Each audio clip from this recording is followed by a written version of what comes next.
छात्रों, सामाजिक विज्ञान कक्षा 10 भूगोल। आज का प्रश्न है भारतीय कृषि की प्रमुख समस्याएं। भारत में कृषि की क्या क्या समस्याएं हैं, इस विषय में जानकारी देंगे आपके लिए। हेडिंग है, देखो भारत एक कृषि प्रधान देश है। हमारी अधिकांश जनसंख्या जो है वो ग्रामीण क्षेत्रों में निवास करती है। अधिकांश लोग भारत के गांवों में आज भी निवास करते हैं और गांव के क्षेत्र के लोगों का मुख्य व्यवसाय कृषि कार्य है। तो कृषि कार्य से ही वह अपनी आजीविका चलाते हैं, अपना परिवार पालते हैं और अपने बच्चों को पढ़ाते लिखाते हैं। सारी गतिविधियां जो है उनकी कृषि कार्य से 60 से 65% लोग उसी पर ही निर्भर हैं। तो भारतीय कृषि को भारत की अर्थव्यवस्था का मुख्य आधार माना जाता है। लगभग 60% लोगों की आजीविका का प्रमुख साधन है और देश की लगभग 20 से 25% जीडीपी बढ़ाती है। कृषि मुख्य रूप से मानसून का जुआ मानी जाती है। यह लोग मानसून पर ही निर्भर रहते हैं।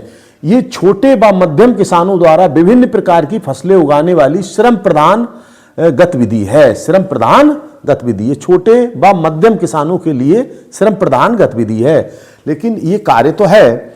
लगभग हमारे देश में 80% लोग आज भी देखा जाए तो छोटे ही किसान हैं। छोटे किसान से मतलब किसी के पास 1 एकड़ जमीन है और किसी के पास 2 एकड़ जमीन है। ये सब ऐसा क्यों? क्योंकि लगातार हमारे देश की इंक्रीज ऑफ पॉपुलेशन, जनसंख्या लगातार बढ़ती जा रही है और एक विस्फोटक स्थिति देश की हो गई है। जनसंख्या की दृष्टि से देखा जाए हम विश्व में सबसे अग्रणी हो गए हैं। लेकिन इन सब में अनेक समस्याएं उत्पन्न हो रही हैं। तो सब समस्याओं की जड़ क्या है? जनसंख्या है। भारतीय कृषि की प्रमुख समस्याएं कौन कौन सी हैं? तो अगर भारतीय कृषि में समस्याएं देखी जाएं तो किसान आज के समय में आत्महत्या कर रहा है। तो अनेक समस्याएं हैं और उन समस्याओं से निपट, क्योंकि एक तो किसान बहुत छोटा हो गया है, उसके पास जमीन बची नहीं है। 1 एकड़ है या 2 एकड़ है तो छोटा सा किसान है, तो उसके लिए पूरा परिवार चलाना बहुत मुश्किल का काम हो गया है। तो पहली समस्या है जनसंख्या का भूमि पर भार अधिक होना। अधिकांश लोग जो है जनसंख्या भूमि पर ही निर्भर है, तो ये बहुत बड़ी समस्या हो गई है। दूसरी बात है किसानों का अप्रशिक्षित श्रम शक्ति का होना। इसका मतलब ये होता है अधिकांश हमारे किसान लोग हैं वो अप्रशिक्षित हैं, गांव में पढ़ गए हैं लेकिन उन्हें तकनीकी ज्ञान कृषि का अभी नहीं है। थोड़ी बहुत पढ़ाई की तो अब तकनीकी ज्ञान के लिए उन्हें तकनीकी प्रशिक्षण लेना पड़ेगा और प्रशिक्षण किसी बात का उनके पास नहीं है। किनके पास? किसानों के पास। तो उन्हें बड़ी समस्या आती है कृषि कार्य को करने में। दूसरा है भूमि पर लगातार एक ही फसल उगाना।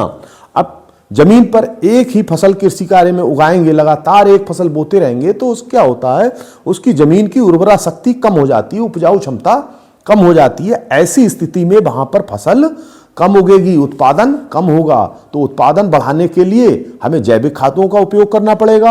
अब गांव में अगर देखा जाए तो लोगों ने जानवर पालने बहुत कम कर दिए हैं, क्योंकि अब कुछ ऐसे कृषि यंत्र आ गए हैं उनके माध्यम से खेतों की जुताई उड़ाई वाई नुआई जो भी की जाती है। लेकिन पशुओं का अब उपयोग बहुत कम हो गया है। तो पशुओं का उपयोग कम हो जाने के कारण देसी खाद भी नहीं मिल पा रही है जो खेतों में नहीं पड़ पाती है, जिससे उनकी उर्वरा शक्ति लगातार क्षीण होती जा रही है। अगला है खेतों का घटता आकार। खेतों का घटता आकार, ये अभी हमने आपको बताया था, लगातार जनसंख्या बढ़ रही है, परिवार बड़े हो रहे हैं तो जो खेतों का आकार छोटा होता जा रहा है। जब छोटा आकार होगा खेतों का तो उत्पादन भी कम होगा। जैसे आप एक कोई 10 बीघा का खेत है, ये 10 बीघा का खेत ले लें आप, ये 10 बीघा का खेत आपका है और 10 बीघा के खेत में देखे जाए तो आपके 4 कोने होंगे। बड़ा प्लाट है, 4 कोने हुए। और यदि इसमें जो है इसको इतने हिस्सों में बांट दिया गया, 1 2 3 4 5 6, अब मान लीजिए 1.5 बीघा हो गया, 1.5 बीघा का खेत हो गया, तो अब इसमें कोनों की संख्या बहुत बढ़ गई, इनमें उत्पादन नहीं हो पाएगा। जैसे 1 2 3, अब 4, पहले तो 4 कोने थे कुल, अब 6 चौक 24 कोने बन गए थे उसमें, तो 24 कोनों में फसल बर्बाद हुई, कुछ ना कुछ उत्पादन घटा। तो छोटे खेत होने से ये बात भी आई। दूसरे कृषि यंत्र हम ले जाते हैं तो छोटे खेतों को ना तो जोतने में आते और जोतने के लिए जो है कोई ट्रैक्टर वाले तैयार नहीं होते हैं। ऐसी स्थिति में कोई कृषि यंत्र वाले और कंबाइन से यदि कटवाएं फसल को तब भी वहां जाने के लिए तैयार नहीं है, क्योंकि खेत छोटा, उनकी आमदनी होगी कम। ऐसी स्थिति में क्या होता है कि वहां उत्पादन और घट जाता है, और क्योंकि जो खेती कार्य कर रहे हैं श्रम शक्ति है नहीं, क्योंकि अधिकांश लोग अब कृषि कार्य से दूर भाग रहे हैं और अन्य कार्य कर रहे हैं, क्योंकि कृषि क्षेत्र कम होने के कारण उनका भरण पोषण उससे नहीं हो पा रहा है। तो ऐसी स्थिति बनी जा रही है। अगला है अच्छे आधुनिक कृषि यंत्रों की कमी। तो अच्छे जो विदेशों में बहुत अच्छे आधुनिक कृषि यंत्र हैं वो हमारे देश में नहीं है, और हैं भी तो वो महंगे हैं, और उन्हें छोटे मध्यम किस्म के मध्यम जो हम किसान हैं, कम जमीन वाले हैं और उनके पास अधिक पूंजी नहीं है, तो वो इसे नहीं खरीद पा रहे हैं। तो ऐसी स्थिति में भी लगातार उत्पादन समय पर काम नहीं होगा तो उत्पादन घटता चला जाएगा। कभी कभी ऐसा होता है खेतों में एक साथ आपका 10 बीघा का प्लाट है, आपने पानी लगा दिया गन्ने में, और पानी लगाने के बाद आपको श्रम शक्ति नहीं मिली, मजदूर नहीं मिले, तो उसमें क्या होगा, बहुत बड़ा खेत 3 दिन में सूख जाएगा। 3 दिन में सूखने के कारण और फिर उसमें आप दोबारा पानी लगाएंगे, फिर भी वही स्थिति आ जाएगी। तो ऐसी स्थिति में आपका पौधा खराब होने लगेगा, क्योंकि मजदूर मिलते नहीं। तो ऐसे में हम यांत्रिक श्रम करवाते हैं। यांत्रिक श्रम के साथ एक दिन में हमने पूरे खेत को जुतवा दिया, जुतवाने के बाद धीरे धीरे धीरे धीरे उसकी गुड़ाई करते रहते हैं।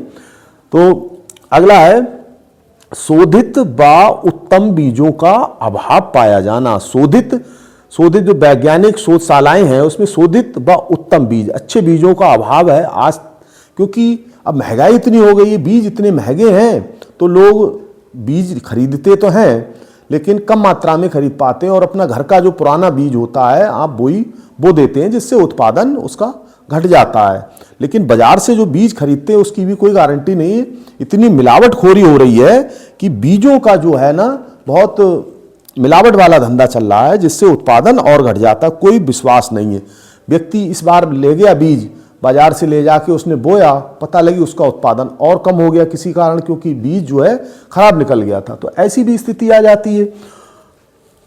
अगला है कृषि के लिए पर्याप्त धन का ना होना।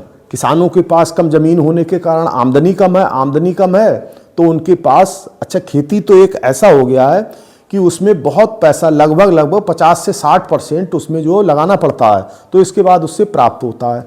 अब उन्होंने जो खेती से कमाया वो तो क्या काम किया, वो तो अपने बच्चों की पढ़ाई, परिवार को पालने में, भरण पोषण में इतना पैसा लगा दिया, तो उनके पास पैसा नहीं बचा। समय पे खेती में खाद पानी और भी सारी श्रम शक्ति इत्यादि सबका प्रयोग नहीं हो पाएगा, तो उसमें उत्पादन कम हो जाएगा, घटने लगेगा। तो ऐसी भी स्थिति आती है। अगला है भूमि सुधार की जानकारी का अभाव।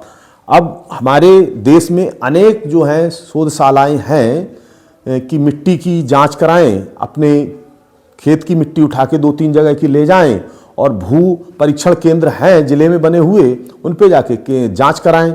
लेकिन एक 50-60 किलोमीटर दूर रहने वाला किसान वहाँ जाने से कतराता है। किसान वैसे ही बहुत ज़्यादा संकोची किस्म का होता है, वो ऑफिस में या कहीं जाने के लिए बहुत ज़्यादा संकोच करता है, तो उन्हें कहाँ जाएं, तो ऐसे ही वो काम चलता रहता है उसका। तो ऐसी स्थिति में उसमें उत्पादन धीरे धीरे घटता जाता है, क्योंकि खेत में आप मिट्टी की जांच कराएंगे, उसका परीक्षण कराएंगे, तो पता लगा खेत में जो है पोटास है, सल्फर है, तमाम तत्वों की आवश्यकता पड़ती है, नाइट्रोजन है और बहुत से तत्व ऐसे हैं जिनकी ज़रूरत होती है। हम जिंक है, फास्फेट है, इनकी हम यदि जांच कराएं तो सही पता लगेगा हमारी फसल क्यों खराब हो रही है, हमारे खेत में किस तत्व की कमी है।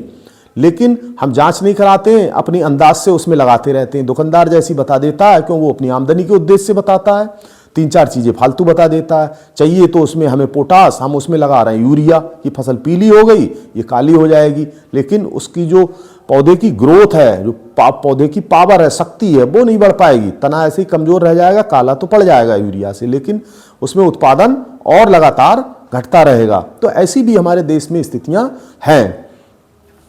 अगला है भूमि सुधार की जानकारी का अभाव, ये हो गया। अगला है अच्छे व जैविक उर्वरकों की कमी। अच्छे और जैविक उर्वरक नहीं है, क्योंकि हमारे देश में पशुपालन बिल्कुल आजकल बहुत ही कम लोग पशु पाल रहे हैं, कि पशुओं का कार्य, खेत का कार्य तो बंद हो गया है, और दूध वाले जानवर कुछ पाले जा रहे हैं, तो बहुत कम मात्रा में वो भी। तो ऐसी स्थिति में जो है देसी खाद नहीं मिल पा रही है। अब क्यों कम पाले जा रहे हैं, अधिकांश लोग अब गांव छोड़कर फैक्ट्रियों की ओर चले जाते हैं, क्योंकि 1 एकड़ ज़मीन है, उससे परिवार पालना बहुत मुश्किल होता है, और फैक्ट्रियों पे चले जाते हैं। वहाँ जो है ठीक ठाक दहाड़ी 400-500 रुपये को हो जाती है, महीने में 15-16 हज़ार रुपये हो गए तो उनका अपना गुजारा भत्ता चलता रहता है।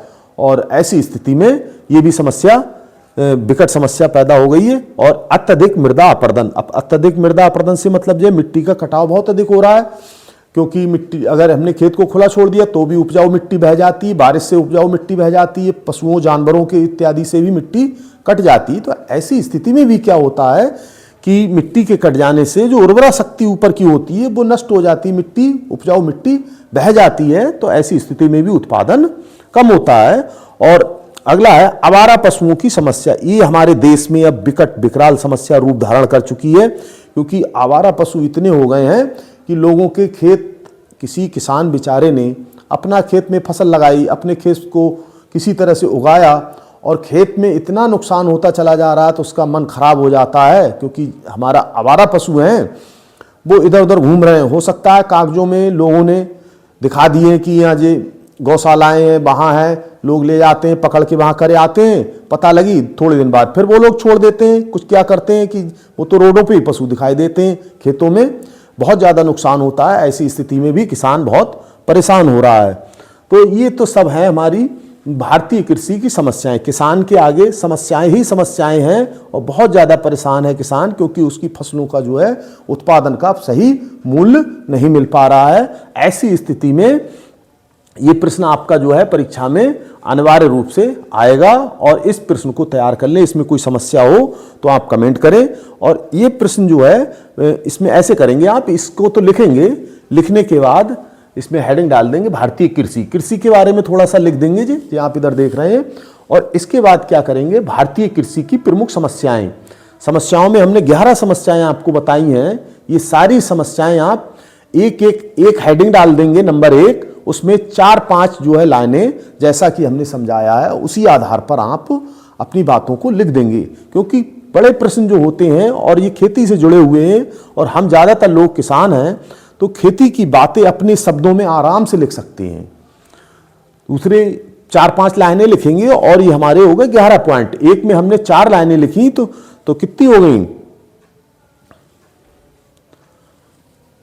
तो 44, 11 चौक 44 लाइनें आपकी हो जाएंगी। तो लगभग मेरी समझ से 1.5 से 2 पेजों में ये पूरा प्रश्न हो जाएगा, 2 पेज तक। और 2 पेज में आपने ये पूरा प्रश्न कर लिया तो आपके लिए 6 नंबर आपको आसानी से इसमें मिल जाएंगे। कोई भी आपकी समस्या नहीं आएगी 6 नंबर के लिए।